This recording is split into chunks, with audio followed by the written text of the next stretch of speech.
చింతపల్లిలో SC ST చట్టాలపై అవగాహన సదస్సు.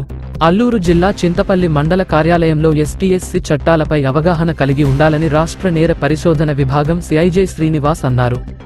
ఆంధ్రప్రదేశ్ నేర పరిశోధన విభాగం అడిషనల్ డీజీపీ ఎన్ సంజయ్ ఆదేశాలతో చింతపల్లిలోని మండల పరిషత్ సమావేశ మందిరంలో షెడ్యూల్ కులాలు, షెడ్యూల్ ట్రైబల్ చట్టాలు, హక్కులు, ఎస్సీ ఎస్టీ అట్రాసిటీ యాక్ట్ పై విద్యార్థులకు, ప్రజా ప్రతినిధులు, మండల అధికారుల ఆధ్వర్యంలో సిఐడి సిఐజే శ్రీనివాస్ అవగాహన కార్యక్రమాన్ని నిర్వహించారు. ఈ సందర్భంగా ఆయన మాట్లాడుతూ, రాష్ట్రంలో గ్రామ వార్డు సచివాలయాలు ఏర్పాటు చేసి సచివాలయ కార్యదర్శుల ద్వారా నేరాలు జరగకుండా ప్రజల్లో అవగాహన కల్పించే కార్యక్రమాలను రాష్ట్ర ముఖ్యమంత్రి జగన్మోహన్ రెడ్డి చేపట్టడం శుభ పరిణామమన్నారు. రాష్ట్ర నేర పరిశోధన విభాగం రాష్ట్రంలోని అన్ని జిల్లాల పోలీస్ అధికారులతో షెడ్యూల్ తెగలు, కులాల అభివృద్ధి కార్పొరేషన్ అధికారులతో ప్రతినిత్యం సమన్వయం చేసుకుని ఆయా కేసుల్లో సమాచారం ఎప్పటికప్పుడు సంబంధిత అధికారులకు తెలియజేస్తూ, కేసుల్లో దర్యాప్తు పనితీరు, బాధితులకు సకాలంలో ప్రభుత్వం నిర్దేశించిన నష్టపరిహారం అందేలా కృషి చేయడంతో పాటు దర్యాప్తు అధికారులతో త్వరితగతిన సాక్ష్యాలు సేకరించి ఛార్జి షీటు వేసేలా, కేసు కోర్టులో విచారణకు వచ్చేలా, ముద్దాయిలకు శిక్ష పడేలా సిఐడి విభాగం పనిచేస్తుందన్నారు. ఈ కార్యక్రమంలో మండల అధికారులు, ప్రజా ప్రతినిధులు, విద్యార్థులు, వివిధ సంఘాల నాయకులు పాల్గొన్నారు. నమస్తే, నేను J Srinivasa Rao, inspector of police, Visakhapatnam. ఈరోజు మనకి శ్రీ సీఎం గారు తాలూకా ప్రత్యేక ఉత్తర్వులపై మన N Sanjay additional director general of police CID వారు మాకు దిశానిర్దేశం చేశారు.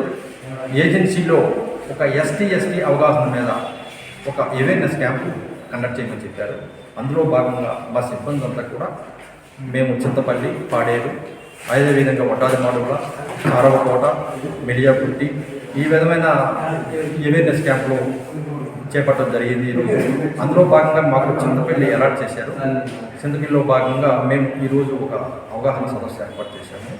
ఎస్సీ ఎస్టీ అట్రాసిటీ యాక్ట్ 1989, అది ఏ విధమైన దాంట్లో ప్రొవిజన్స్ ఉన్నాయి, ఇది రాజ్యాంగంలో ఆర్టికల్ 17లో అస్పృశ్యత లేకుండా, ఎటువంటి దోపిడీకి లోను కాకుండా ట్రైబల్స్లో చాలా స్వేచ్ఛగా జీవన విధానం వాళ్ళు సాగిస్తారని ఈ చట్టం మీద మన ఇంటిలో ఉన్న ట్రైబల్స్ అందరినీ కూడా, ఆ నాయకులందరినీ కూడా ఈరోజు ఇవ్వడం జరిగింది.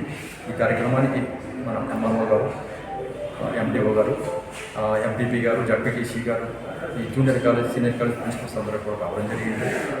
తర్వాత అందరికీ ఇది మనకి ఆర్టికల్ 14 ప్రకారంగా అందరికీ సమానత్వం, అదేవిధంగా స్వేచ్ఛగా జీవించేది, ఈ విధంగా ఎటువంటి దోపిడీ కాకుండా విద్య, ఆరోగ్యము అన్నీ కూడా సమంగా మనకి ఏజెన్సీలో ఉన్న గిరిజన ప్రాంతం అందరికీ కూడా అందుబాటులో ఉండాలని ఈ ఐటీడీఎల్ ద్వారా ప్రజలందరికీ కూడా ఈ తాలూపై అవగాహన ఉండాలని మేమందరం కూడా ఈరోజు ఈ కార్యక్రమం చేపట్టడం జరిగింది.